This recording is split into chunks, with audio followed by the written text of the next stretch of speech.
qué. Te juro, nena, como que me llamo Paco, que si esto no aclaramos, me enoja.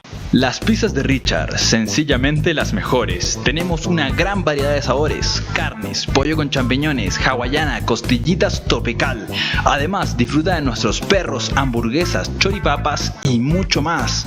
Encuéntranos en la calle 20, sector San José, como también Caméricas, para domicilios 762-1460, 762-1460. No te las pierdas, están riquísimas. ¿Necesitas acceso para tu celular y no sabes dónde encontrarlos? Yo te tengo la solución. Mundo Accesorios encuentra una extensa gama para tu celular o tablet. Cargadores, carcasas, protectores de pantalla, parlantes. Manejamos todas las marcas: Apple, Sony, Samsung, Huawei, Nokia y mucho más. Encuéntranos en la calle 1632, Duitama. Para cualquier información, llámanos al 761-0704, atendido por su propietario, Jorge. Bajo el manto del Cerro de Monserrate, la ciudad de todos los colombianos encanta a turistas nacionales y extranjeros. Un destino cultural, de naturaleza, urbano y de negocios. Descubre Bogotá. Su seguridad y felicidad son nuestro compromiso. Rota su Gamursi, rota su Gamursi.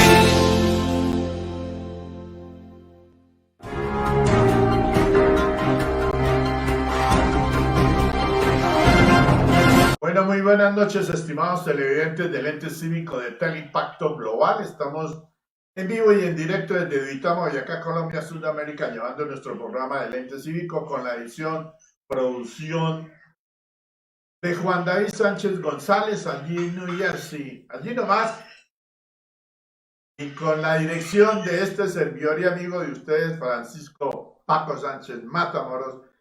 Iniciamos nuestro programa en el día de hoy hoy es miércoles 22 de julio del año 2020, el año de la pandemia. Y así como vamos mal, porque otra vez resurgió por allá en España, en China, otra vez hubo nuevos casos de COVID-19. Aquí en Boyacá sigue subiendo, en Bogotá sí que ni digamos. Aquí más adelante en Boyacá vamos a leer cuántos casos hubo. Pero empecemos con la oración de Dios Todopoderoso, que dice: clamo a ti, Dios, levántate, Señor, defiéndeme y sálvame de mis enemigos. En este caso el enemigo es el COVID o el coronavirus. Hoy creo que Goliat se hace pequeño y cae al suelo. Nada me asusta, porque rodeas mi vida con tu protección. Amén. Ojalá todos hagamos oración, ¿no? Sí, acabamos rápido con esta pandemia, porque realmente sí ha sido grave todo lo que tiene que ver esta situación que nos ocupa a nivel mundial, pero que a los pueblos y a los países más pobres pues nos da más duro. Sencillamente eso. Voy a comentar aquí, digamos, de los casos. Se confirman, aquí dice, en el día de hoy se confirman 30 casos positivos del COVID en Boyacá. Corresponden a Tunja, Duitama, Sogamoso, Samacash, Quintana, Venta Quemada, Cómbita, Boyacá y Ciénaga. En Boyacá suman 694 casos, ya casi vamos para 700 contagiados. Hoy dice la entrega de esta nota: la Secretaría de Salud Departamental confirma 35 casos positivos, de los cuales 13 son en Tunja, 6 en Duitama, 4 en Sogamoso, 4 en Samacá, 3 en Chiquitá, 2 en Venta Quemada y un caso respectivamente en Cómbita, Boyacá y Ciénaga. Ciénega es. A la fecha se reportan 694 personas contagiadas, 350 recuperadas y 22 fallecidos. todo el departamento de Boyacá por toda esta situación. Vamos a leer los casos en Tama nomás, por lo menos en lo que nos corresponde aquí a nuestro municipio. Dice así. ¿Qué pasó? Bueno. 6 nuevos casos en Duitama. Una mujer de 87 años quien consulta por tos, fiebre y dificultad respiratoria. Actualmente se encuentra hospitalizada con medida de aislamiento. Un hombre de 29 años quien consulta fiebre actualmente se encuentra hospitalizado con medidas de aislamiento. Una mujer de 51 años asintomática a quien se le indica muestra por antecedentes de enfermedad crónica, actualmente se encuentra en casa con medida de aislamiento. Una mujer de 50 años en consulta por fiebre, actualmente se encuentra hospitalizada con medida de aislamiento. Y pues, de todas maneras grave la situación, porque cada día, obviamente que hasta ahora se están conociendo los resultados de las tomas de las muestras que han hecho. Entonces, pues esa es la problemática que podemos comentar aquí a través del ente cívico de Teleimpacto Global.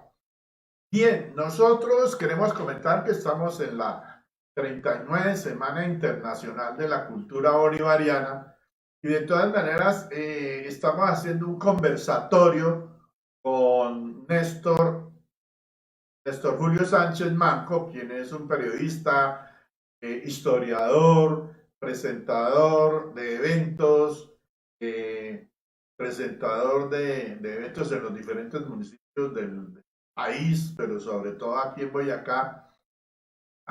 Es una persona que tiene conocimiento mucho de la historia y de las heroínas. Por eso ayer y hoy lo he invitado nuevamente para seguir esta charla.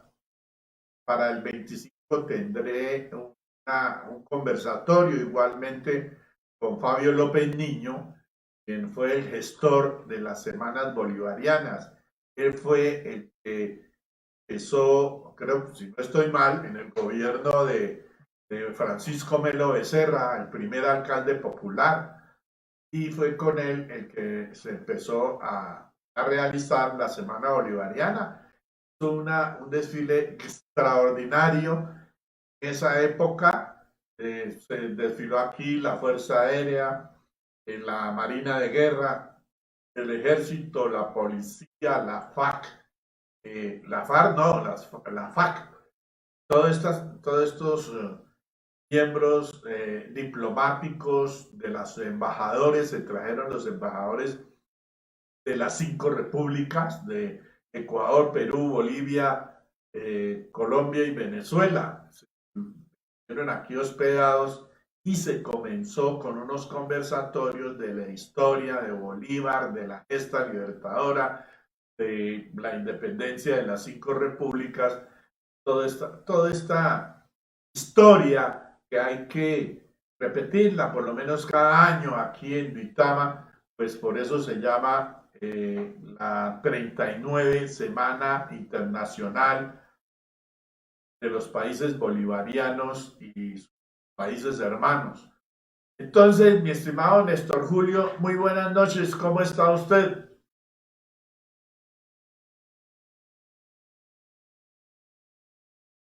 Néstor, ¿está al aire?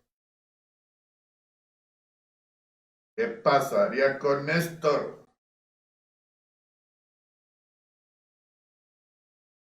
Néstor Julio, otra vez fallando. ¿Me escucha, Néstor Julio? Tiene que mirar a ver cómo, porque no tiene sonido. Quite otra, desconecte y vuelva y conecte. Ya, Paco, buenas noches. Bueno. Muy buenas noches, Néstor Julio Sánchez Manco, quien, como estaba comentando, no sé si alcanzó a escuchar la presentación que efectivamente estábamos haciendo. Desde ayer venimos haciendo un conversatorio sobre todo esto que tiene que ver la historia bolivariana, la historia de Simón Bolívar, la gesta libertadora, pero ante todo las heroínas, y veníamos hablando de las heroínas no solamente de las repúblicas, de las 5 repúblicas, sino también las que tocó aquí en Boyacá y sobre todo Santander y otras partes del país. Y realmente a ellas también nosotros queremos a través de estos conversatorios darle homenaje, porque la mujer boyacense, a pesar de su trabajo muy en la casa, muy de la agricultura, muy del hogar, muy de la familia, ellas, ahí sí como dice, se rasgaron las vestiduras y se las prestaron allí a los lanceros, por lo menos en lo que tiene que ver a la batalla del Pantano de Vargas. ¿Qué nos quiere seguir comentando de toda esta charla que teníamos desde el día de ayer? Que a mucha gente, pues obviamente interesada en la historia, y ojalá las nuevas generaciones entendieran que es muy bonito saber de todo lo que es el arraigo de nuestros pueblos campesinos, inclusive hablando de pronto desde el cacique Tundama, de todas estas personas que trataron de no dejar entrar a los españoles, pero que pues eran fuerzas, digamos, más contundentes, tenían mejor armamento, por decirlo así, y vencieron a todos los indígenas, a los chichas, al cacique Tundama, al cacique Usaúa, al cacique de Sogamoso, todas estas partes. ¿Qué nos puede comentar, Néstor? Muy bienvenido, muy buenas noches nuevamente. Paco, muy buenas noches, muchas gracias y de verdad un gran honor que usted me haya invitado nuevamente a su programa. Pues anoche de verdad un verdadero conversatorio, lo que usted dice, Paco, es volver a conocer nuestras propias raíces boyacenses, y como usted lo dice, si bien es cierto, la administración municipal en cabeza de la alcaldesa Constanza Ramírez Acevedo ha querido que para esta 39ª versión de la Semana Cultural Internacional Bolivariana de los Países Hermanos, las homenajeadas sean las mujeres. Pero mire, hay mujeres que la historia misma nunca incluyó, siendo brazos fuertes, brazos inclusive brazos inquebrantables durante la gesta libertaria, que dieron, ofrendaron su vida. El caso, por ejemplo, que anoche hablábamos del caso de Simona Amaya. Simona Amaya, pues, es una mujer de una vereda de Paya, Boyacá, y pues si hasta, como yo les decía anoche, si hasta el año 2000 este municipio no tenía carretera, y seguramente aparecerían, no sé, si aparecerían en las bitácoras del gobierno nacional como carreteras, no, siempre fueron caminos agrestes, caminos a lomo de mula, caminos de herradura, hasta el año 2000, 2002, 2003.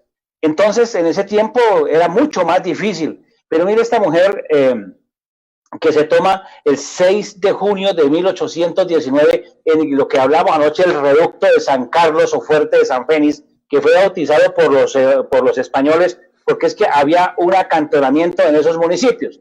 Paya, por ejemplo, tiene un centro doctrinero que es Morcote. Morcote en este momento está invadido por las petroleras, muy cerquita, y algunas personas, inclusive el gobierno del hermano departamento de Casanare, en alguna época dijo que Morcote le pertenecía a Casanare por ser límite con el municipio de Nunchía, la casa del duende. Cordial saludo a la gente de Nunchía. Entonces, cuando viene la petrolera, hace la exploración y encuentra el petróleo, y dijeron, no, es que Morcote es de Casanare. ¿Cómo es de Casanare? Se acordaron ahora que hay petróleo. En este momento, el centro doctrinero pues ha cambiado mucho allá en Morcote, y era donde estaba asentado. Por ser un centro doctrinero en Morcote, inspección de Paya Boyacá, entonces pues había mucha gente que venía de abajo, inclusive de Piedemonte Llanero, de Paya, se suben ahí aparece una señora que se llama Simona Amaya. Simona Amaya, pues una mujer valiente, una mujer de buen brazo, inclusive en algunos momentos se bebió, dice la historia, dice la tradición oral de los moradores de Paya, de Pilba, de Morcote, lo que es ahora la provincia de Libertad, que se bebió algunas veces con un hijo, amarraba las espaldas y caminaba llevando vasijas, llevando insumos que necesitaba la guerra, porque es que la guerra necesita muchos insumos, aparte de agua, y si bien es cierto, los soldados venían harapientos de Casanare, que venían de Casanare, de Arauca, venían de Mantecal, pues venían harapientos y era la gente de la cocina. Es que en esa época usaban mucho el pañolón y las campesinas trasladaban a sus hijos, inclusive trabajaban, echaban asador con el hijo al hombro, amarrados ahí con el pañolón y le daban y la llevaban a todos los lados. Mejor dicho, a los hijos nunca los destetaban prácticamente, ¿no? No, entonces, exacto, los hijos nunca los destetaban, entonces siempre eran, pero y los guandos, que eran las ambulancias de la época, que son dos largueros de palos y en la mitad pues un tejido hecho al fique o hecho al tejido como se tejen las hamacas o los chinchorros. El guante era la ambulancia de la época, doquiera que había un levantamiento de un herido o un muerto, pues lo levantaban en guando y era trasladado. Matilde Simona Amaya, pues es una mujer que se toma, pero mire que hace todo el recorrido, viene de Paya, viene, atraviesa las gélidas cumbres del municipio de Piba y de Socotá, como les decía anoche, más del 50% del páramo es del municipio de Socotá y el resto es de Pisba. Entonces ella atraviesa, viene a Quebradas, llega ahí donde otra señora muy valiente que queda ahí en Socotá, que es doña Clotilde Niño, más conocida como doña Clotilde Niño, ahí en Socotá, llega a Quebradas, una mujer que hospeda a la gesta Libertad y Verdad de comer, porque es una hacienda. Hoy en día, pues la vía carretera pasa justamente por el frente de esa casona que está ahí en total abandono, no hay nada. Y esta mujer sigue, viene a Sochaviejo, participa en la Eucaristía donde el señor sacerdote pide a los campesinos que están en el momento que le entreguen las ropas. Y viene entonces y termina en el pantano de Vargas, pero ella, en su instinto maternal de cuidar sus hijos, de cuidar la guerra, ella es disfrazada de hombre, por la valentía que tenía el brazo. Esa historia es fantástica. Yo tenía algo pendiente y era preguntarle eso, que alguna mujer se vistió de hombre o la vistieron de hombre para poderla pasar con las tropas. Sí, entonces acuérdese que es el momento único donde Juan José Barreiro toma las riendas cuando invoca a la Virgen de los Tiestecitos, como anoche les contaba que era la Virgen de Tutazá, de Tuate, de Tuate, del municipio de Tutazá, como les decía yo anoche, pues es cuando se acuerda, y ella, pues en solidaridad con sus coterráneos, porque son llaneros, los 14 al mando de Juan José Rondón, los que se toman el Cerro de la Guerra. Entonces ella en solidaridad con sus hermanos llaneros, porque es que Paya tiene esa parte de las dos culturas, como lo tiene seguramente otros municipios del departamento de Boyacá, que tienen la parte de las dos culturas, la cultura llanera, la cultura a veces de que en ese tiempo pues es de un solo territorio, más luego es cuando viene esa división política y que crea el departamento de Boyacá, el departamento de Casanare.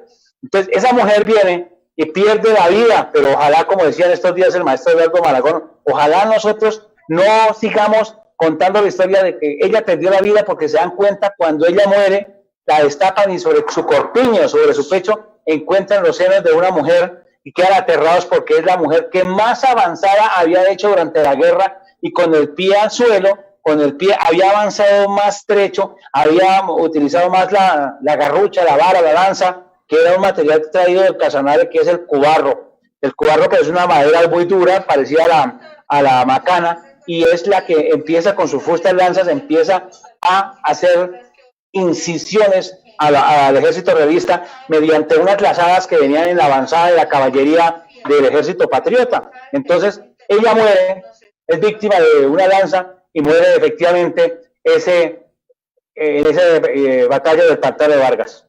Ella es Simona Amaya, la heroína del municipio de Paya, a quien el gran compositor, 4 veces presidente de la República de Colombia, Rafael Wenceslao Núñez Moledo, incluye en su novela estrofa el municipio de Paya, las Termópilas brotando.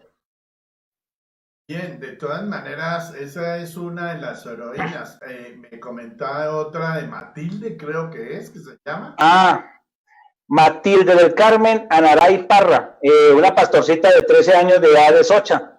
Esta mujercita, pues a los 13 años, ya en la época, pues ya tenían que saber las labores del campo, las manutenciones propias del hogar y la crianza de algunos animales domésticos, entre ellos las ovejas. Ella era una pastorcita cuidadora de ovejas y ella iba recogiendo la lana que iba quedando al paso de las ovejas por algunos plantas, y ella recogía todos esos cadejos, partículas de lana que se quedan, y la iba almacenando para fabricar su propia mantellina. La mantellina es una manta que se colocan las mujeres para ir a la Eucaristía. Era una tradición que nos trajeron los españoles para recibir, pero inclusive mire que eso me parece excelente. Ojalá nosotros también pudiéramos usar algo así, porque cuando el Santo Padre va, no sé, este Papa no ha visto esa costumbre.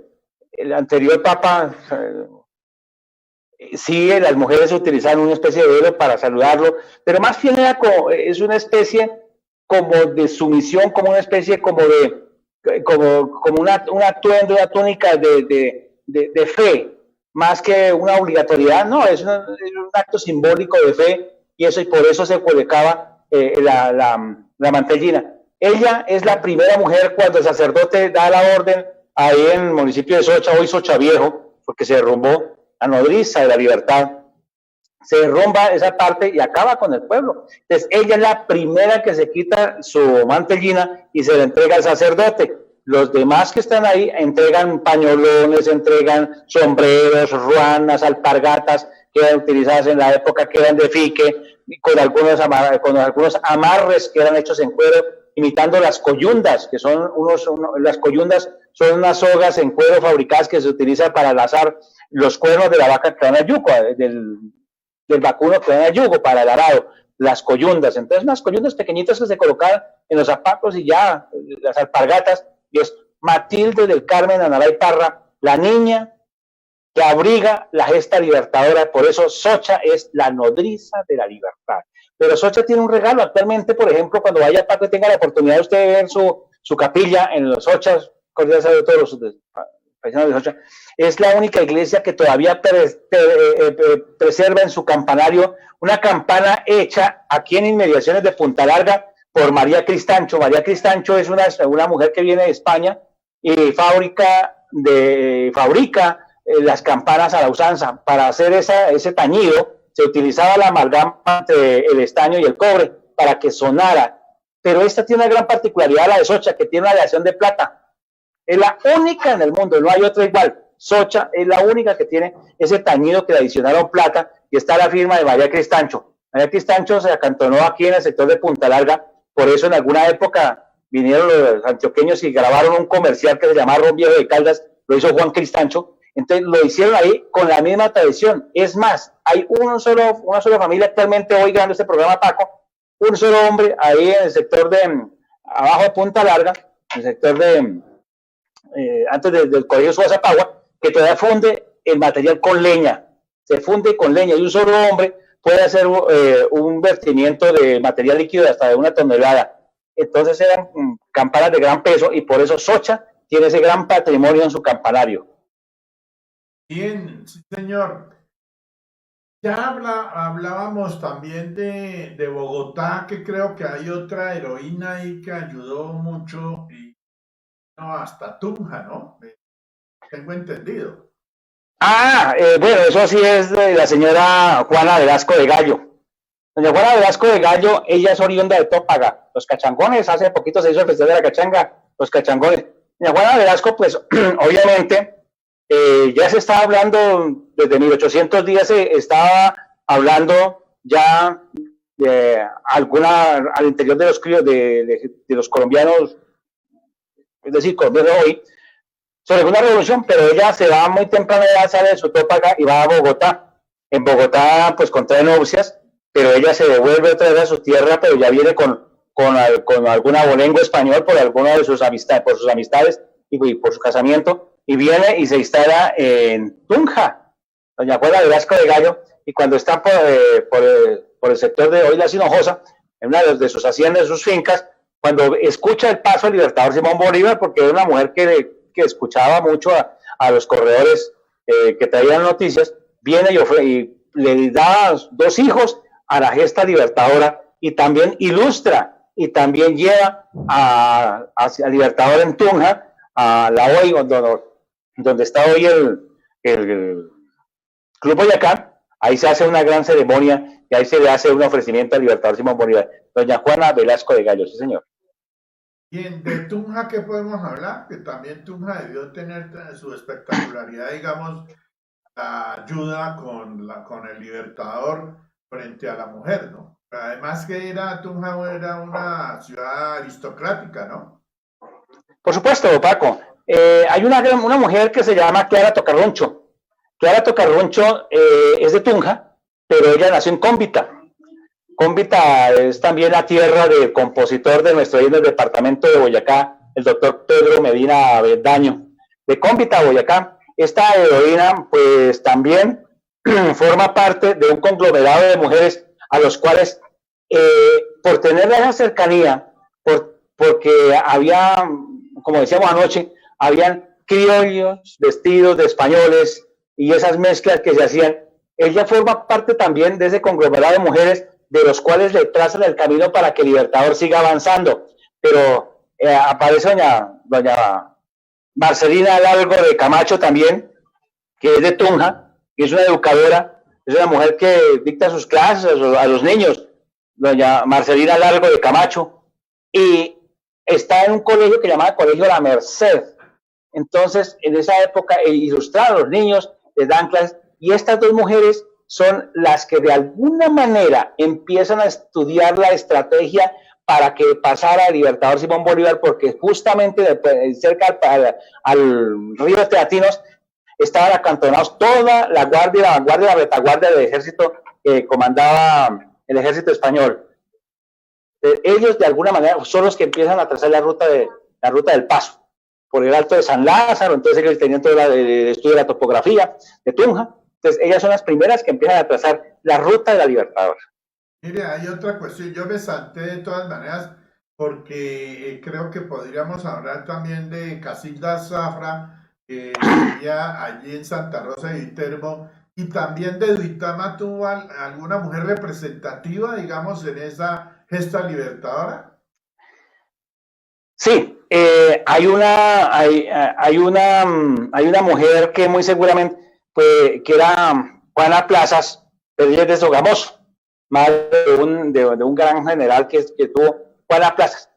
Juana Plazas se le atribuye a Sogamoso, pero hay en alguna parte de la historia o en alguna parte de algunos documentos dicen que la mayor parte de su vida estuvo acá en la ciudad de Duitama, pero Duitama por la época pues era un poco más pequeño, porque es que la Villa Republicana de Santa Rosa de Viterbo ya era la capital de la provincia de Tundama. Claro. Tundama venía de 1500, inclusive Sogamoso, y muy seguramente un poquito de más jerarquía tenía Serinza, curiosamente, ¿sí? Curiosamente tenía Serinza, que era pues, donde fueron las caballerizas que estaban ahí también al servicio de la gesta libertadora que venía, porque se ramifican al paso cuando llega a más o menos a la altura de Sochaviejo, más abajo, por ahí sobre Paz del Río se bifurcan los grupos para poder hacer la avanzada, para que no pasen.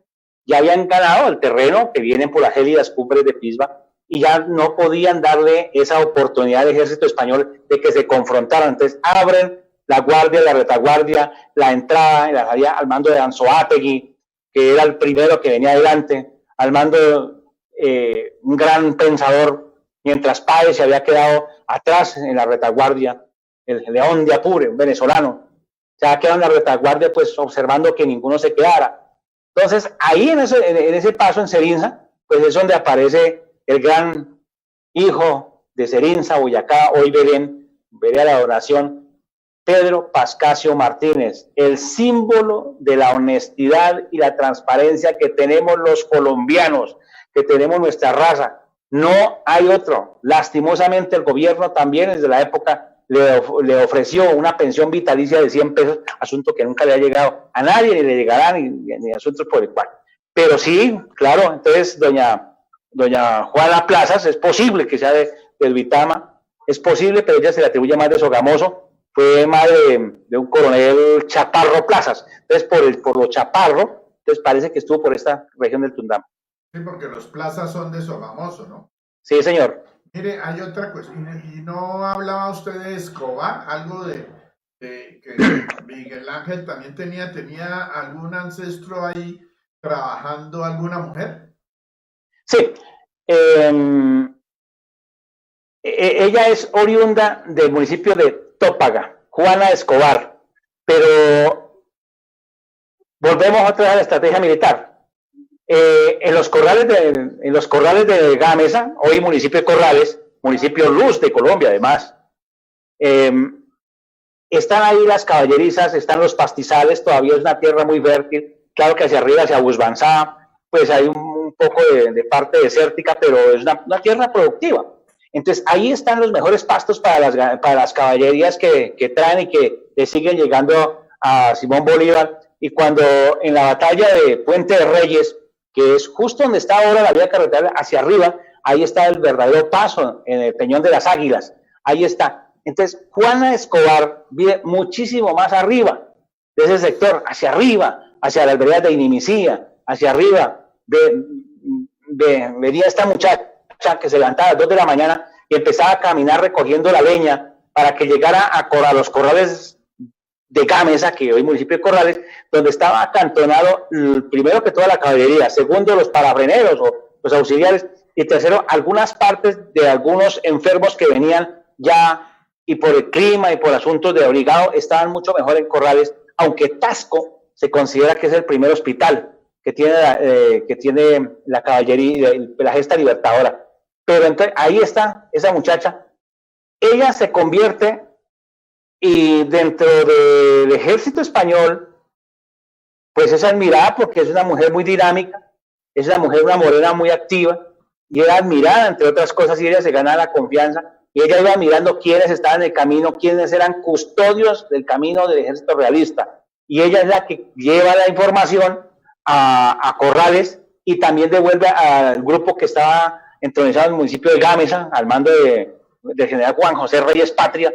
Entonces, ahí está, y ella se convierte en la primera espía, la primera FBI que existió en la época, era ella. De hecho, ella pues paga porque los ejércitos o algunos amigos del ejército español le dicen que es una traición y la fusilan en la ramada, en el sector de la ramada del municipio de Sogamoso, y es atravesada con una lanza junto a 33 personas más. Es la mártir del municipio de Corrales, Juana Escobar. El monumento, el año pasado y antepasado, en la conmemoración de los 200 años, se le hizo el monumento, inclusive saludo al maestro Causa, que hizo un pequeño monumento ahí de los caballos a Juan Escobar. ¿En dónde está? En Corrales, en el parque principal. Ah, bueno. Mire, ¿y qué tiene que ver, por ejemplo, por el lado del norte de Boyacá, pues por el lado de Soatá, Málaga y toda esa parte, también de pronto como venían de los Santanderes, venían por esos lados a reforzar algo a la batalla de Boyacá o algo en esta gesta libertadora? Por supuesto, Paco. Si bien es cierto, los llaneros son unos diestros avanzadores de caballos y diestros montadores, los mejores herreros y los mejores guías y los mejores vienen del norte de Boyacá. Fíjese usted que mucho más adelante aparecen en el municipio de Guavita, en una vereda que se llama Chulavita, de los cuales hoy están luchando para que esa vereda sea patrimonio de los colombianos, dado que allá nació, que eran 4 hombres, nació la policía Chulavita, que es la que viene a pelear mucho más adelante acá, pero es mucho más adelante, pero es la prueba porque es que ellos eran caminantes, fíjese usted, Paco. Esa gente era la que hacía el corte de franela y toda la vaina. Correcto, sí señor.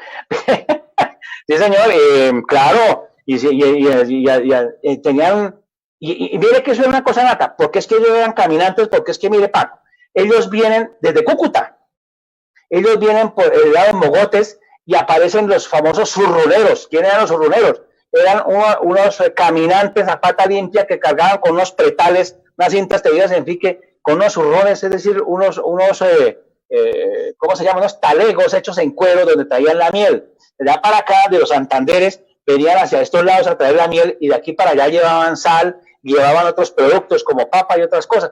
Por Mogotes, por ejemplo, e inclusive el mismo Charalá que llegaban aquí por Duitama, y por ese lado del norte de Boyacá cruzaban, llegaban a Susacón, y de Susacón los alberjeros pasan directamente, van por Tasco y suben y atraviesan la Cuchilla y van a dar a los llanos orientales. Entonces allá llegaban y se devolvían con otros productos. Esos eran unos caminos y se convierten ellos, como la prueba fehaciente de Pedro Pascasio Martínez, que eran realmente arrieros, pero arrieros consumados con la sapiencia del caballo, con la sapiencia de la herrería de su momento y con la sapiencia de los caminos, porque ellos conocían los caminos, nosotros no lo conocían. Los llaneros no conocían los caminos, los que lo conocían eran los norteños, los de este sector. Por eso Duitama alberga mucha gente del norte de Boyacá, porque se quedaron familias arraigadas acá. Los Huescún, por ejemplo, de Chitas, no, mentira, de Chiscas. Chisca. Los Huescún, entonces eran asentamientos españoles que se quedaron allá por algunas riquezas que ellos veían. El español no llegaba porque tenía que llegar y invadir las tierras, no. Era que habían escuchado que existían algunas de las riquezas y se quedaban. Entonces allá iban entre algunas piedras preciosas que de hecho sí aparecieron en el nevado de Huical del Cocuy y Chita. ¿Qué tiene que ver también, digamos, dentro de la historia libertaria, todo este sector de Villa de Leyva, Samacá, Cucaita, bueno, Sutamarchán, toda esta parte, y empezando también allá por Chiquinquirá? ¿Qué tiene que ver toda esta parte? Su tierra, Samacá, su tierra, Samacá, el valle de Cucaita, el valle de Saravita, pues es importante porque es que el río Saravita, ahora Río Suárez, se puso la historia de Río Suárez, pero es que ese valle del Saravita, así se llamaba el río. Lo que pasa es que Gonzalo Suárez Rendón en alguna época que se fue con una de las nuestras hacia el río, casi se ahoga o casi lo ahogan, entonces quedó el río de Suárez. Como ese sector estaba lleno de españoles, hay grupos en los cuales en la avanzada que va invadiendo toda esa parte. Acordémonos, Paco, que en el municipio de Sora, nuestro municipio de Sora, allá abajo de Chiquiza, fue lo más chiquitito que yo conozco de Boyacá, es que una cancha de fútbol, donde se grabó de Orejón, acuérdese.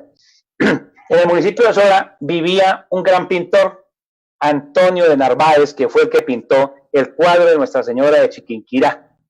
El cuadro de Nuestra Señora de Chiquinquirá fue pintado allá en ese municipio, y porque era otro centro doctrinero.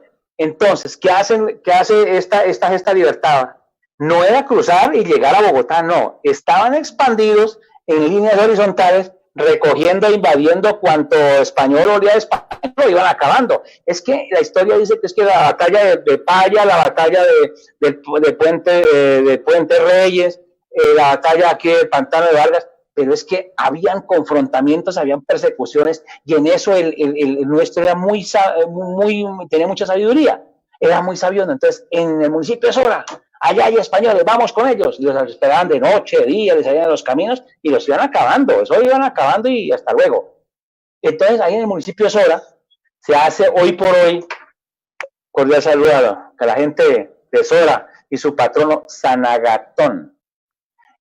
Se hizo el cuadro, ya se pintó, y ahí hacen todos los años uno de los festivales más hermosos de nuestro patrimonio boyacense, que es el Festival del Retablo. El Festival del Retablo es, sacamos de cuenta, unos campesinos que vienen y colocan unas tabletitas aquí en la espalda, como los silleteros de Medellín, pero en vez de flores, le colocan arcilla, le colocan una florecita y el santito. Y todos los cuerpos Cristi, todos los años se hace ese festival en el municipio de Sora. Es bellísimo, bellísimo, es impresionante la romería, la fe que se le coloca en el municipio de Sora. Ese sector. Pero vea que todos esos pueblos tenían mucha virgen, por ejemplo, acá está Santa Lucía, obviamente sí. En Chiquinquirá está la Virgen de Chiquinquirá, estos otros que nos cuenta, casi en todos los pueblos veneraban a una María. Sí, por supuesto, claro, eran municipios marianos. Municipios marianos, porque es que cuando llegan los españoles, mucho tiempo atrás, entonces nos traen la religión, nos traen la vocación mariana, nos traen la vocación de nuestro Señor Jesucristo, nos traen todo eso, y era menester, por ejemplo, las catedrales. Si se quería una catedral, era menester dos requisitos. Primero, pues la construcción de la catedral, por ejemplo, el caso de Duitama. Pero también era menester, uno de los requisitos era que existiera un órgano, Por eso en Duitama, ese órgano que está es un órgano alemán impresionante, y la Catedral de Bogotá. Un órgano de viento. Exactamente, de fuelle, de hecho al pedal, unos fuelles de grandes como su estudio, una casa inmensa. Ahí era menester pedir la licencia a España para que se le concediera la jurisdicción y la capellanía y la parroquia, por decirlo de alguna manera, la parroquia de Nuestra Señora de Lourdes, la parroquia de Santa Lucía, que usted me llama allá en Cucaita, Santa Lucía aquí en Busbanzá, patrona de los ciegos, ¿sí? La villa Floresta, la Villa Inmaculada de la Floresta, hoy municipio de Floresta, la Villa Republicana Santa Rosa de Viterbo y Nuestra Señora de la Salud, como les decía anoche, es la advocación que hizo Miguel Ángel Bonarroti sobre la Piedad, que es una virgen cuyo regazo tiene a su hijo muerto, el Señor Jesucristo. Mire, hay una cuestión, ya que usted hace cadena en la cuenta y cuando lo llamé, resulta que es que Duitama nunca ha sido villa republicana de nada. Duitama no. Es Duitama y no más. Sí, es que inclusive hasta el 50, antes del 50, por ahí, pues Duitama, la villa republicana y la capital de Tundama era Santa Rosa de Viterbo. Sí. Santa Rosa de Viterbo, pero ahí está la construcción todavía. La bella escuela de Policía General Rafael Reyes era un asentamiento religioso, un convento, un monasterio, una convergencia. Ahí están todavía. Duitama no era villa republicana, jamás. Sogamoso, vuelvo y repito, seguramente sería en su orden, pero Duitama no, que adquiere el 27 de julio de 1819 mediante el decreto que hace Simón Bolívar. Todo aquel hombre mayor de 15 años y hasta los 60 años, aunque en esa época de 60 años yo era un venerable anciano, entonces era de obligatoriedad formar parte del Ejército Nacional de Colombia. Y entonces, pues, de alguna manera, pues es como la jerarquía, pero más bien como vida republicana, que es totalmente distinto. No la villa, sino la vida republicana, porque el 7 de agosto de 1819, a 2 días, se sella la independencia aquí en el municipio de Ventaquemada, donde se firmó, que por cierto, ojalá nuestro gobernador y algunos, han pasado muchos gobernadores de la época, y es muy triste ir a Ventaquemada y ver la ramada donde se firmó el acta de independencia, totalmente abandonado. Es una ruina total que nadie ha podido arreglar. Por las ventanas, la casa de las ventanas. Perfecto. Ahí igual, tal cual, la casa de las 6 ventanas. Entonces, ahora que usted menciona sobre esa vida religiosa, pues entonces Tunja también viene, pues obviamente, ya es la capital, está toda la jerarquía de don Gonzalo Jiménez de Quesada a través de sus encomenderos, y está aquí, pues, Gonzalo Suárez Rendón y todo su equipo español, todo su séquito, inclusive en Villa de Leyva está. Villa de Leyva tampoco fue villa republicana, fíjese usted, tampoco fue villa republicana, Villa de Leyva. Pero había mucho español en Villa de Leyva, porque también tuvo mucho que ver ahí con lo que hizo Antonio Nariño y toda esta parte digamos, para empezar la gesta libertaria, ¿no? Por supuesto, Antonio Nariño, de Villa de Leyva, pues es donde es que hay cerca de Villa de Leyva, en el camino que va hacia Santa Sofía y de Santa Sofía a Moniquirá, arriba está Arcabuco y al otro lado está la tierra del exalcalde de Duitama, Gilberto Pizarreina. Ahí está Gachantivá. Y está Arcabuco, tierra de matorrales, la tierra de los matorrales. Hay una especie, un colibrí bellísimo que es único en el mundo, que está únicamente en Arcabuco, es únicamente ahí. Entonces ahí hay un convento, que es el convento Santo Exeomo. Claro, entonces, sí, claro. Está el Santo Exeomo. Entonces, los libros que vienen, las traducciones, pues vienen en barco, vienen con los españoles, no vienen con los criollos. Ellos de alguna manera también tenían parte, es decir, era una mezcla entre sí, no entre los mismos españoles, porque vuelvo y repito, entre el ejército español y las mujeres de los españoles había muchas de las nuestras, indígenas, no indígenas, cruces, no cruces, existían ahí. Ellos vienen y se queda en Villarriba, eso de hace la traducción de los derechos del hombre, Nariño predicando. Claro, Villarriba se forma parte, pero también hay una parte que viene Alejandro Humboldt, también hace mucho después, y es donde empiezan a hacer todo ese estudio de las especies arcaicas que tiene como riqueza el municipio de Villarriba. Pero eso sí fue mucho más antes que Bolívar, lo de Antonio. Por supuesto, claro, obvio, sí, claro. Entonces Villarriba se convierte en un epicentro histórico, arquitectónico, arcaico, de estudio geológico, y se convierte, claro, obvio. Y por eso, inclusive ahí en el Santo Exeomo existe ¿cómo se llamará técnicamente? Bueno, es un animal petrificado de especie de culebra que mide más o menos 3-4 metros, pero que de momento en la época terciaria seguramente, exactamente, esos animales no tenían aparato digestivo, de todo lo que comían se le pegaban al cuerpo. Entonces tienen unos montículos durante el largo de la culebra, tienen unos montículos pegados al cuerpo y todavía está ahí expuesta ahí en Santo Exeomo, ahí ese centro doctrinero. Bien, obviamente que Santo Exeomo todavía sigue siendo como un monasterio, un convento. Sí, es un monasterio, sí, todavía está al servicio ahí de algunos franciscanos, los franciscanos que atienden ahí. Igualmente los que están aquí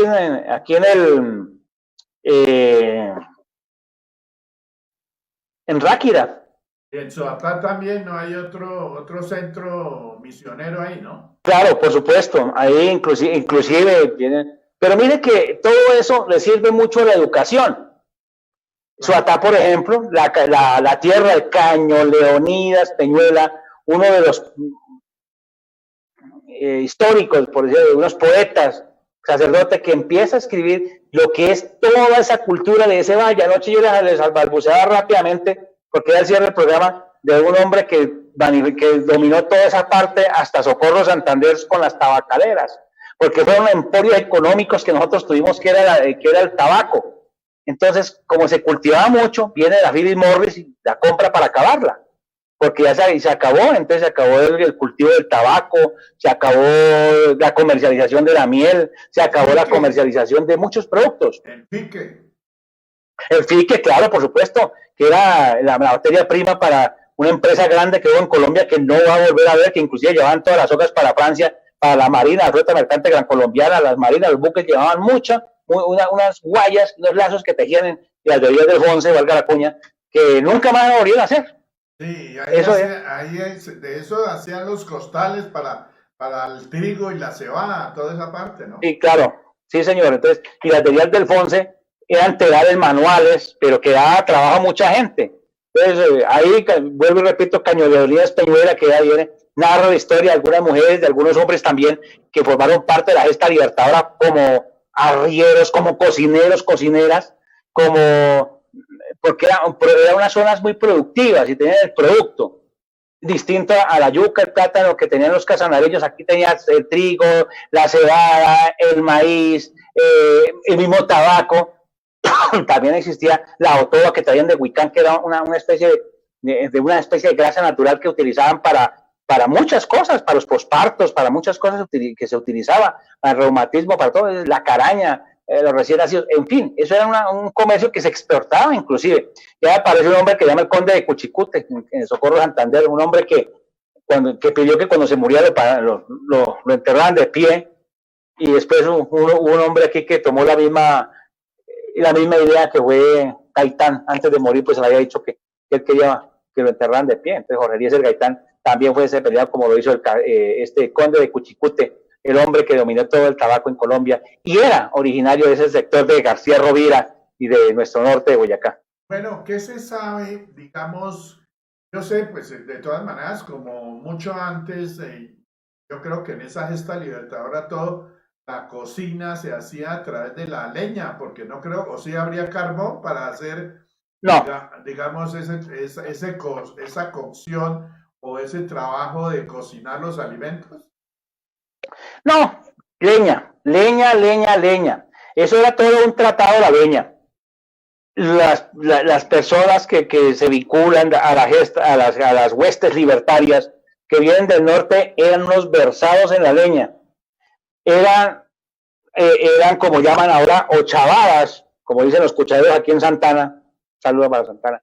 Entonces era cortada de manera tal de que cupieran las bestias en las cargas de los animales, cortadas al tamaño para poderlas transportar, y debidamente encarradas y llevadas. Era leña, la laja y las ollas de barro y las cucharas de palo, y ya está, no era más. Y lo que se encontraba por el camino, el único condimento que se conocía era la sal que venía de Mocón, que venía de la sal de Zipaquirá, pero eran los caminantes de la época que iban y venían con la comercialización de los productos. De igual manera se llevaba a otros lados, ¿ve? ¿Ya existiría, digamos, las bebidas fermentadas por la caña de azúcar o la miel y toda esa parte? Sí, sí, claro. Sí existe. Los fermentos siempre han existido desde nuestros antepasados, de nuestros pueblos indígenas. Pero a la aparición de la miel, claro, ya venían algunas destilaciones que se hacían, como lo hacían en Tuaté, con algunos, eran unas múculas de barro, unas múculas de barro que se hace, aparte de ancha abajo, arriba la primera boca, y la boca converge con la otra boca, y al interior hacen el fermento. De la parte de arriba, que le han quitado el pedazo del asiento, colocan una totuma en cobre para que haga la destilación mediante una caña, vaya cayendo por goteo, caiga la destilación, una destilación artesanal que se hace, que todavía existe aquí en Belén, aquí en los Altos de Belén, aquí por el sector de la Capilla todavía existe. En Santander es normal que se haga ese chirrinche, en Socotá y acá inclusive se hace el miche. Le iba a decir que de Socotá me han traído eso, de caña. Eso parece un whisky. Sí, claro. Es más, me parece muy bien la idea que han tenido los campesinos y los moradores de la vereda de Chusvitá, se llama Chusvitá donde lo hacen, la calle, que ellos quieren llevarlo a patrimonio cultural para pagar impuestos y que sea de libre comercio. Y están en eso hace muchos años, están con eso de la legalización, porque si bien es cierto, eso pues es una bebida alcohólica ilegal, ¿sí? Yeah. Pero como en alguna época se discutió, por ejemplo, el sabajón de Tibasosa, que eso eran bebidas alcohólicas ilegales, pero eso no se ha dicho la última palabra, les digo, no. Y ahí están en ese entuerto jurídico, que si es o que no es. Ahí mientras terminan, el morador sigue haciéndolo de muy buena calidad además. Y además exportándolo, que lo están llevando. Claro. Mire, nosotros, pues obviamente nos salimos un poco del tema, pero haga la oportunidad. En Villa de Leyva hubo una heroína ahí, me parece. En Villa de Leyva, no. Lo que pasa es que se le atribuye al sector de Villa de Leyva la parte de arriba, la tierra de Bachué, que es en Iguaque. Entonces, por ahí se conduce uno a Iguaque.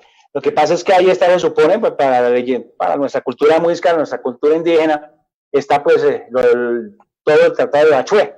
Entonces, pues es otra connotación mucho antes de la gesta libertadora, que se cree que es la madre de la humanidad, según la leyenda de la mitología muisca. Sí, esa parte sí. Y es así. Bien, de todas maneras, mire que podríamos tratar, digamos, a la de Bolivia, Juana Azurduy. ¿Ya la tocamos ayer o no? Juana Azurduy, sí. No, ahí estábamos con ella. Mire, Juana Azurduy, pues un saludo muy especial a la doctora Costanza y a su equipo de trabajo, al director de Culturama, doctor Jaime Becerra Pirazán, pues que tuvieron a bien involucrar a estas líderes. Juana Azurduy, pues, esa es una de las primeras mujeres que grita, es la primera mujer con rango militar en el mundo, en la hermana República Plurinacional, que se llama ahora Plurinacional de Bolivia. Luego de Evo Morales hasta nuestros días, que la hermana Plurinacional de Bolivia, y es cuando dice que no tuvo miedo de luchar por la libertad de su pueblo. Juana Azurduy es la primera mujer, la primera mujer con rango militar en el mundo. Ella, pues, el esposo tenía algunas haciendas por allá por el Villar, por eso en alguna época aquí en Colombia existió una hacienda que también se llamaba el Villar, y también se le hacía como ese comparativo del Villar de Bolivia con el Villar de la hacienda del Villar de Colombia.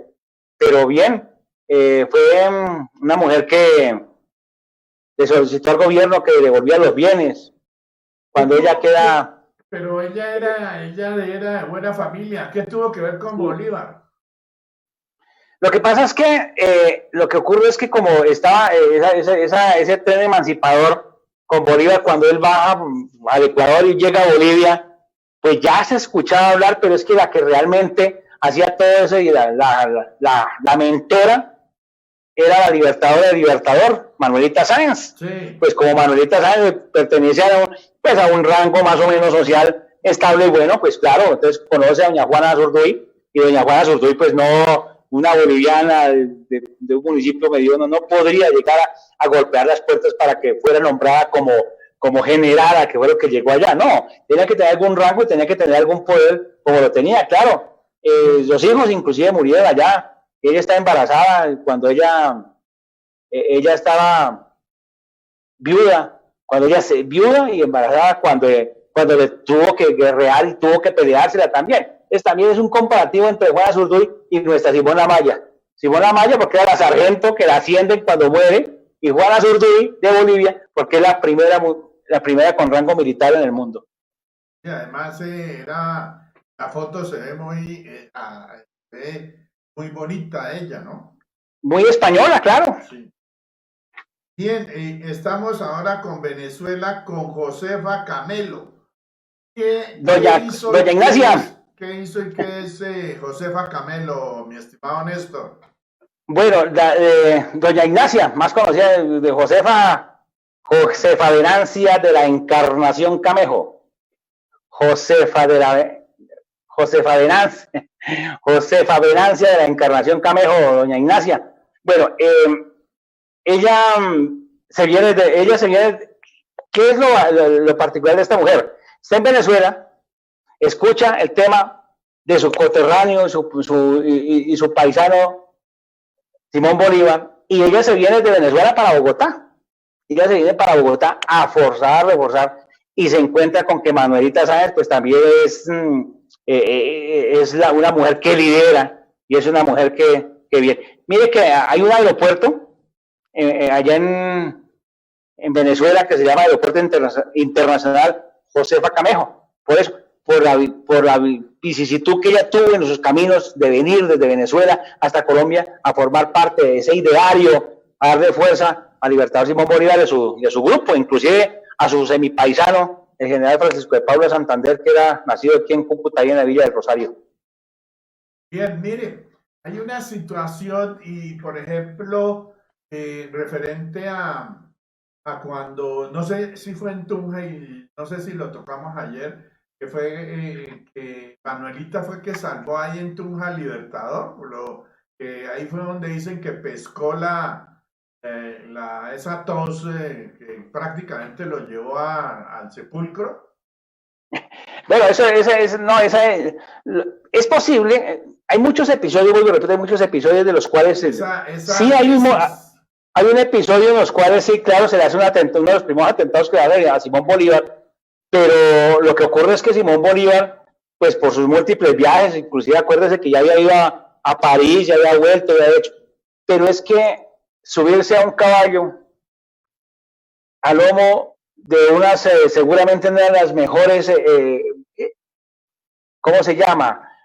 Las sillas, los aperos, no, seguramente eran los mejores.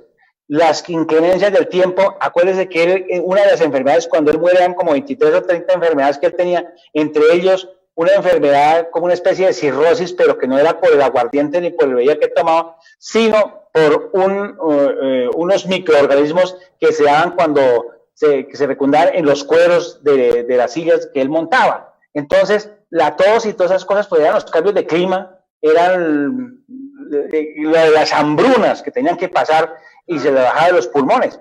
Entonces, viene de Venezuela y viene de buena familia y viene de buena alcurnia para venir a ponerle las brisas, por ejemplo, del Arauca, que son bastante rápidas. El clima que existe ahí sobre el Piedemonte llanero no es un clima estable, es un clima manzano.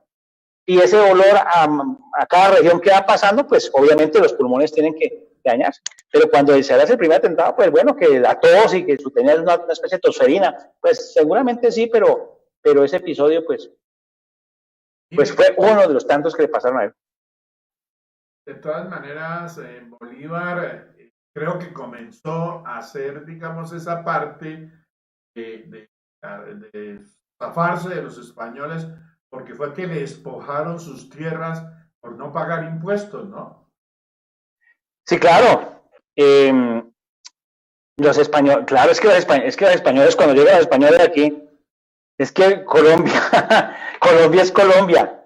Mire, cuando llegan los españoles, mucho antes de que llegaran acá a Colombia, ya habían estado por el Golfo de Venezuela, ya habían manoseado las tierras, los cultivos, ya habían manoseado sus gentes, sus mujeres, todo eso. Entonces ya poco a poco iban avanzando. Cuando llegan a Colombia, que es una de las cosas de Francisco Pizarro, cambiando un poquitico de tema, porque llega por la costa norte, por Atlántico, Pero por el mar Caribe colombiano, y empieza a descender. Por ahí llega Nicolás de Federman también. Nicolás de Federman también llega. Entonces, mire, llega, y el oro, sí, señor, ¿cómo no? Está más adelantico. El oro, no, pues está en Tunja. ¿Y cómo habrá de harto? Decía la leyenda, decía el voz a voz, que tú paras un caballo con su jinete y en la mitad colocan el montón de oro y no se alcanza a ver un caballo con el otro. Eso le dijeron a Pizarro. Y el hombre enceguecido por la avaricia, de por Dios, la Drummond, ahorita allá en Cerro Matazo, con toda la tecnología del mundo que tiene. ¿Cuándo ha visto usted 20 kilos juntos? Nunca. Porque lo han sacado, lo van sacando y ellos nunca lo han sacado. O sea, esa era la historia que se inventaron los indios. Pero al decirle a los españoles que había oro en Tunja, eso era una mentira. Correcto. Pues sí había oro. Claro que sí, los sitios sí tenían oro, pero no era lo que ellos decían. Lo traían de otro lado. No, pues era oro que sí, claro, sí había oro, pero eran de otro lado, lógicamente. Venían del Sinú, venían el oro que venía de otras partes, seguramente por el lado del río Magdalena hacia abajo, por allá por el lado del Huila, pero lo traen de otro lado. Por eso es que en el sol, el templo del sol de Sogamoso es quemado, porque no encontraron oro, que vamos a ver, le prendieron candela que porque el oro, no, era mentira y empezaron a echarlo. El Pizarro llega, no, que no está el oro, no, está más abajo. Llegó a Quito, cuando llega al Perú, pero ¿cómo así, mire, todo este tiempo no había reportado oro a la corona? Según él vino única y exclusivamente a llevar oro. Y cuando llegó allá fue cuando hizo toda la matazón de indios del Perú. Pizarro, que es el hombre, pero también de alguna manera, no sé por qué hay un parque, ahora que estuve hace 3 años presentando un evento allá, hay un monumento a Pizarro, no sé por qué, pero ahí está el monumento, ahí lo tienen, ahí cerca del Parque de Armas. Vea, yo le voy a comentar una cosa, pues que de pronto viene al caso, y es que, por ejemplo, a raíz, digamos, de toda esta situación, toda esta problemática de los negros, África y toda esta pelea que hubo allá con negro que mató el policía no recuerdo ahorita el nombre de la ciudad en Estados Unidos, todo están quitando todo lo que huele a esclavitud, todos los, digamos, líderes en esa época de la guerra de los sureños y de los norteños y todo eso, están quitando todas esas monumentos, todas esas estatuas. Sí, ahí en Nueva York, cuando estuve, parece que van a quitar la de Simón Bolívar, van a quitar la de Cristóbal Colón, que está ahí en el Central Park. Entonces uno se da cuenta que la gente se coge también de cuestiones de la historia para poder acabarla, como si quitando una estatua de esas acabaran, digamos, con el problema de negritudes. Si lo que pasa es que aquí es que todos somos iguales. Claro, Paco, mire, es que hay una cosa, y mire, desde este punto de vista, ¿cómo se explica usted que lo que usted acaba de contar, coja a los gringos, cuántos años humillaron, maltrataron, esclavizaron, amarraron, amordazaron, intimidaron a los negros del África, los traían, los vendían, los azotaban, hacían de todo lo que su mente tenía? ¿Cómo es posible que viene un negro, el doctor Barack Obama, y les arregla la problemática de los Estados Unidos de Norteamérica? Esa parte es la que los gringos quedaron así, con esa pena ancestral, con esa vergüenza ancestral, con esa vergüenza. Por eso lo que usted dice es importante, porque dice, vamos a quitar todo lo que huele a esclavitud. ¡Claro! Porque vino Barack Obama y una señora muy humilde, sin esto, y les arregló el problema. Él les arregló el problema, entonces llegó y dijo, bueno, aquí qué fue lo que pasó aquí. Ah, no, que don Jimmy perdió la guerra del Golfo Pérsico. Ah, bueno, venga, reparamos a la gente, qué fue lo que pasó. Humaniza a los Estados Unidos de Norteamérica, socializa un tema humano a los Estados Unidos de Norteamérica, y por eso es cuando dicen, no, pues eso es lo que huele a esclavitud, pues acabamos con todo esto. Pero igualmente eso no se acaba, eso fue una historia que se queda. Pero miren, Héctor, que eso viene desde Martin Luther King, desde sí, claro. Desde Lincoln, de toda esa parte, más atrás Lincoln. de Martin Luther King, viene toda esa situación para poder tener los mismos derechos constitucionales, por ejemplo, de los Estados Unidos. Entonces, digamos, yo lo que no estoy de acuerdo es para qué van a quitar, si un monumento no tiene la culpa, pues dejarlo ahí, porque de algo servirá para la historia. Es como, por ejemplo, aquí quitar a Bolívar, porque Bolívar estuvo ahí en la Plaza de los Libertadores. Entonces, ¿qué tal, no? No, es verdad, es una ideología pupi que sacaron los niños de ahora, eso con el internet y la cosa, pero eso no, sí. eso más bien no, porque es que mire, lo que ocurre, y es un error, por ejemplo, mire, los museos ¿de qué viven? Los museos viven de mostrar las vivencias, las de la historia, claro. Mire, por ejemplo, si usted va y uno mira que el Museo del Louvre, pues que tiene las obras de los que pasaron, de que fulano, de que sultano, de que el pintor, de que de historia. Y eso, y va uno a Roma y no van 5 ni 10, van los países del mundo con todas las religiones habidas y por haber, creyentes y no creyentes, musulmanes con toga y birrete, allá llegan a conocer la historia. Entonces sería también, porque como allá mataron cristianos a la lata en el museo, en el Coliseo Romano, sería acabar con esa... Acabarlo, sí, no. Eso es una tontería, es una bobada, no. Acabar, sí, no. Acabar con las cárcavas del Mediterráneo, eso no. Eso es la ideología de los niños pupis, hay que sacaron ahí de última hora, pues eso no va con nada. Mire, todo eso del feminismo y de toda esta cuestión de los LGTB y todo eso, hombre, yo no sé por qué ellos se creen más o quieren tener más cuando realmente todos somos iguales, y si las leyes para todos son iguales, entonces ¿para qué tienen que exigir o pedir? Es para mostrarse más que el mismo ser humano o que el mismo hombre, ¿no? Que el mismo hombre heterosexual, no creo. No, lo que ocurre es que de alguna manera, pues el ser humano, de cada uno, pues tenemos algunas dificultades al interior e internas. ¿Y cómo se exteriorizan? Pues agrediendo, insultando, maltratando. Entonces, eso es lo que ha pasado. Algunos sentimientos ahí como represados, pues ellos lo explotan de otra manera. Y ellos dicen, no, yo no quiero esclavitud porque mi abuelo fue esclavo. Entonces, tumbemos aquí el monumento a Martin Luther King. Vayamos a Cartagena, paguemos en euros, paguemos en dólares, y acabemos allá con la foto que tiene allá el negrito ese que allá de los esclavos. No, pero eso realmente no es válido. No, eso no es válido. Es como decir los blancos, acabemos con San Pedro Claver. Sí, exacto. Mire, es que hay la pasta y acaban con el festival de blancos y negros. Mire, el 1 de enero. Hay una cuestión. Los 1 de enero, bellísimos.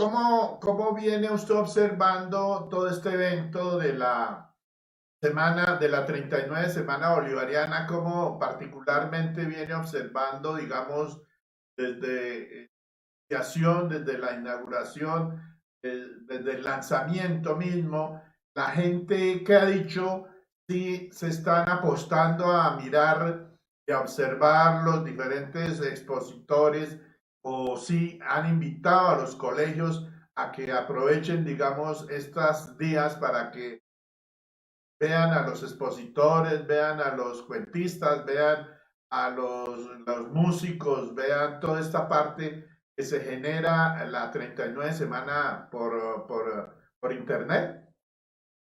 Mire, Paco, yo lo veo desde 2 puntos de vista, y es una concepción extremadamente personal, muy personal.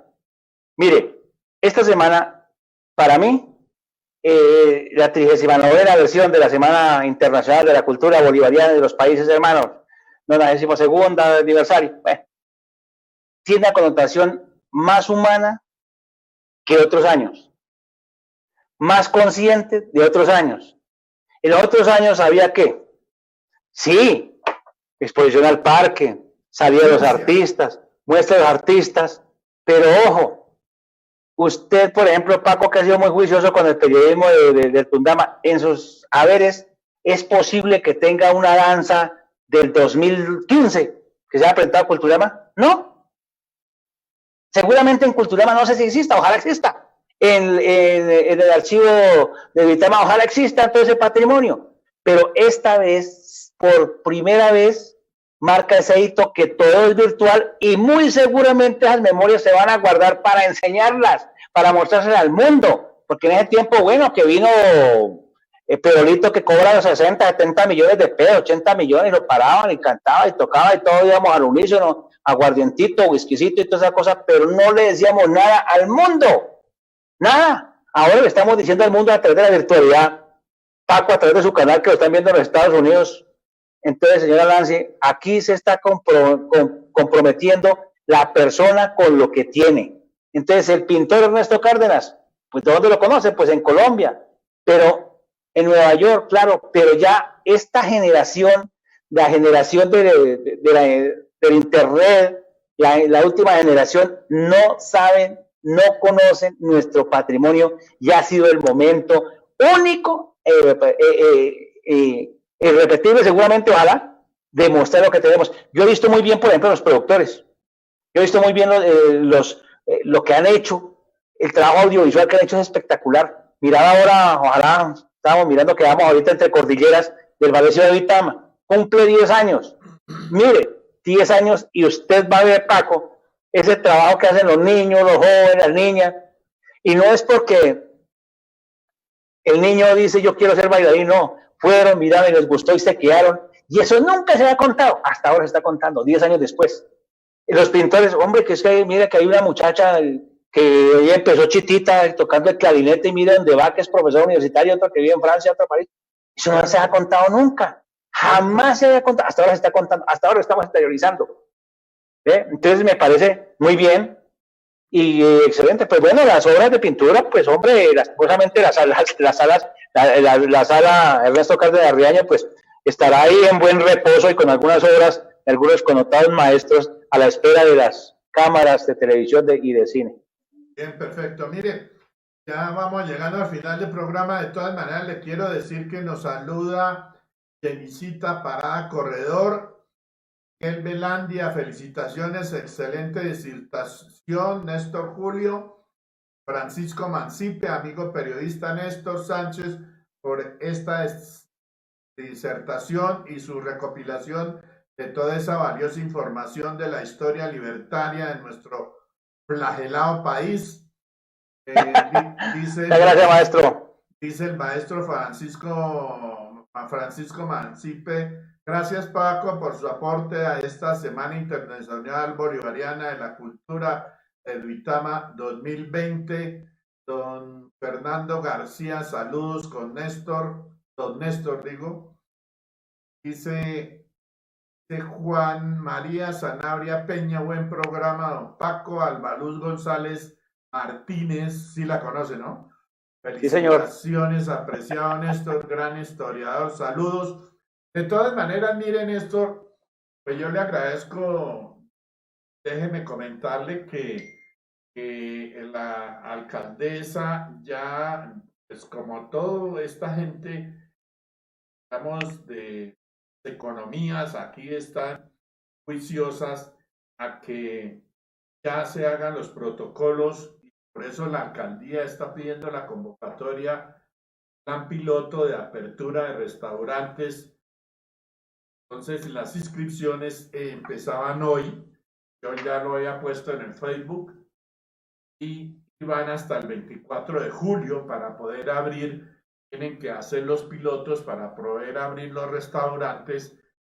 De todas maneras no creo que puedan abrir todos, sino que hay un número que pueden dejar abrir. 24. 24 números, 24. Sí, ahí. Mm. 2 plazoletas de comida, 5 restaurantes campestres, 8 restaurantes en general, 5 locales de comida rápidas y 5 cafeterías y fruterías. Es lo que le van a dar apertura y esas personas deben presentar los protocolos para poder la administración municipal darles permiso, porque de todas maneras esto se sigue agravando. Tenemos que tener cuidado, de todas maneras, cuidado, los señores mayores de 70 se están repartiendo las cajas que manda el gobierno nacional a través del gobierno departamental y lo entrega a la administración municipal. Están repartiendo unas cajas alimentarias para los mayores de 70 años. Ojalá llegaran muchas. Yo no sé qué hacían un poco de cajas que pillaron por allá en Tunja, unas cajas en un hotel de esas que da el gobierno. Eso estaba por fuera. ¿Por qué estaban esas cajas? ¿O fue que algún alcalde dijo, guárdenme aquí esto mientras voy y traigo la camioneta? De todas maneras es grave que se encuentren esas cajas ahí. Bien, estimados televidentes, yo le agradezco a usted, Néstor Julio, y de todas maneras, si se puede, mañana podríamos hacer un programa más y hablar más tópicos, sobre todo que usted tiene conocimiento de la danza, de los artistas, de la presentación que están haciendo ellos y comentar las cosas, porque me parece muy importante para la comunidad, por lo menos explorar, estamos con las personas que saben el tema, explorar cómo es que se lleva a cabo la Semana Bolivariana y sobre todo por qué se lleva a cabo, si es por la gesta libertadora. Podríamos también hablar del Ejército Nacional, del Día de la Caballería, toda esta parte que reúne, digamos, esa parte histórica que nos compete a todos. Entonces, perdón que me atoré. Le dio frío. Entonces sí, se me entró, no supe manejar bien el aire. Bien, ya podemos. Entonces, como le digo, mi estimado Néstor, muy amable. Y bueno, lo que tenga que decirle lo dejo a su plena potestad. Bueno, interesante. Muchas gracias, Paco. Muchas gracias a su amable audiencia, a toda su teleaudiencia en Boyacá, Duitama, Colombia y el mundo, por invitarme a su prestigioso programa. Y bueno, con muchísimo gusto, claro. Mire, hay una cosa importante que hay en Duitama. Duitama es la meca de las serenatas. Nadie lo ha querido reconocer. Inclusive, muchos serenateros se fueron. El próximo domingo, a las 7 de la noche, la serenata de Duitama. ¿Qué es la serenata? Pues la serenata es española, es origen español, porque es a través de los sueños, irrumpir el sueño mediante una canta, una tonada, una poesía, una tuna que se cantaba a una mujer amada. En España también se hacía lo contrario, lo que conocemos con el baile azul. Entonces también las mujeres le cantaban a los hombres. Sí. Pero en Duitama, muchas las serenatas, porque es que nosotros, lo que hablamos ahora rato, por ser como esa cultura de fe, de creyente y la música promesera, pues era normal que existieran muchos grupos promeseros en la época, música campesina, y llevaban hasta la ventana, hasta la puerta de su amada una serenata. Es impajaritable un matrimonio en Boyacá, ¿no? que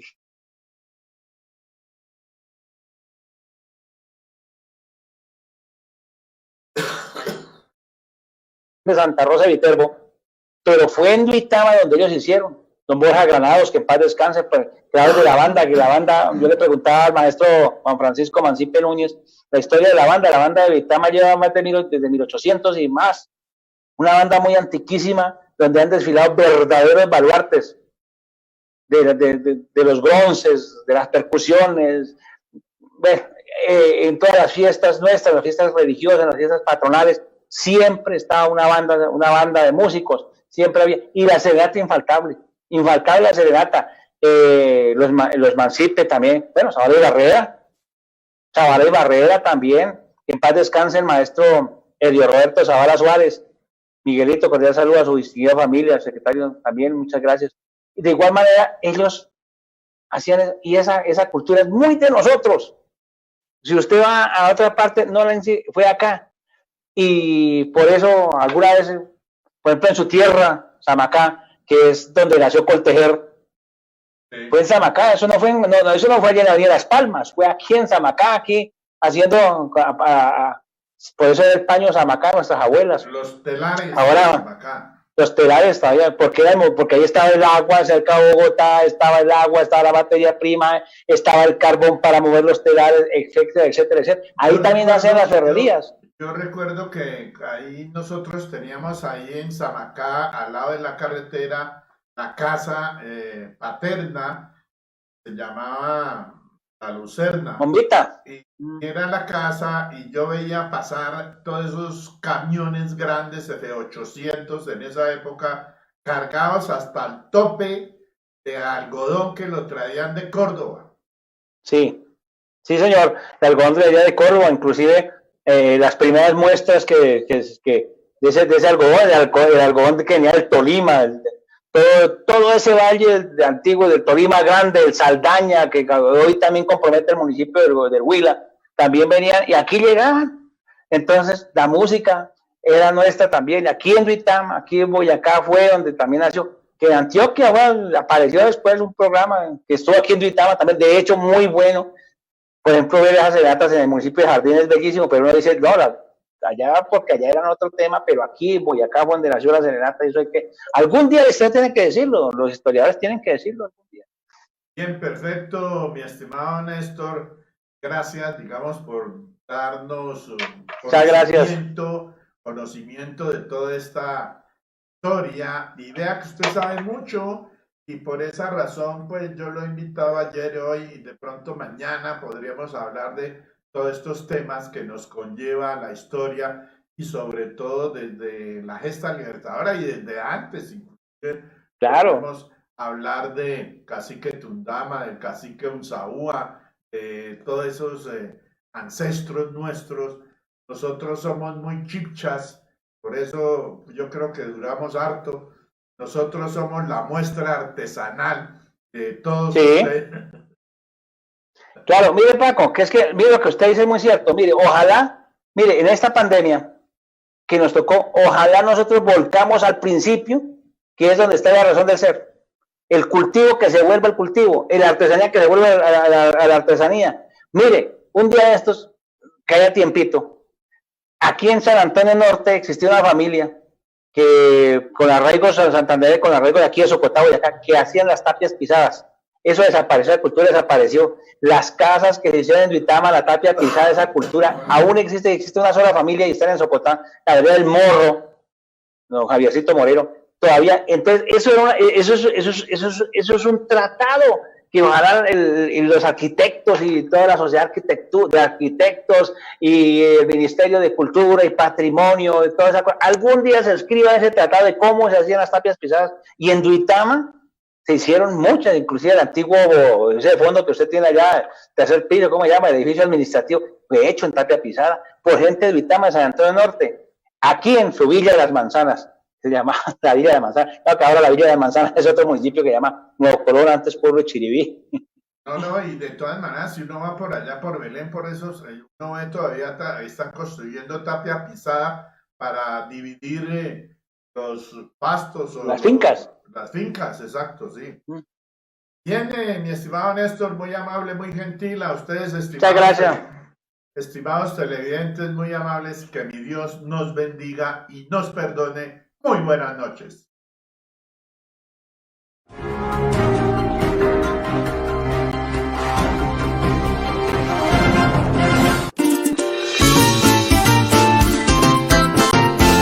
La tierra de la Virgen de Manare bendice la fértil tierra pasariforeña, con espectaculares paisajes, reserva de fauna y flora, folclor y llaneridad.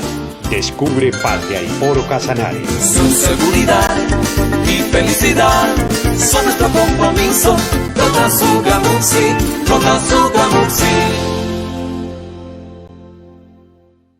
Las pizzas de Richard, sencillamente las mejores. Tenemos una gran variedad de sabores: carnes, pollo con champiñones, hawaiana, costillitas tropical. Además, disfruta de nuestros perros, hamburguesas, choripapas y mucho más. Encuéntranos en la calle 20, sector San José, como también calle Novena, Las Américas. Para domicilios 762-1460, 762-1460. No te las pierdas, están riquísimas. ¿Necesitas accesorios para tu celular y no sabes dónde encontrarlos? Yo te tengo la solución. Mundo Accesorios encuentra una extensa gama para tu celular o tablet. Cargadores, carcasas, protectores de pantalla, parlantes. Manejamos todas las marcas: Apple, Sony, Samsung, Huawei, Nokia y mucho más. Encuéntranos en la calle 16-1632, Duitama. Para cualquier información, llámanos al 761-0704, atendido por su propietario, Jorge.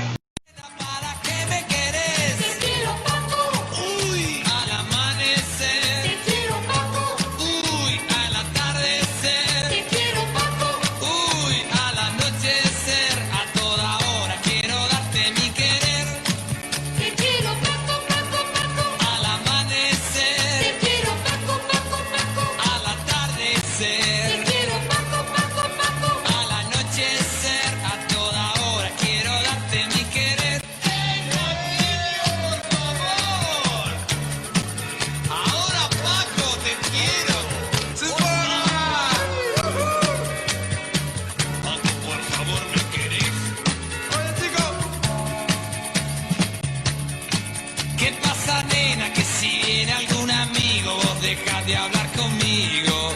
No sé por qué.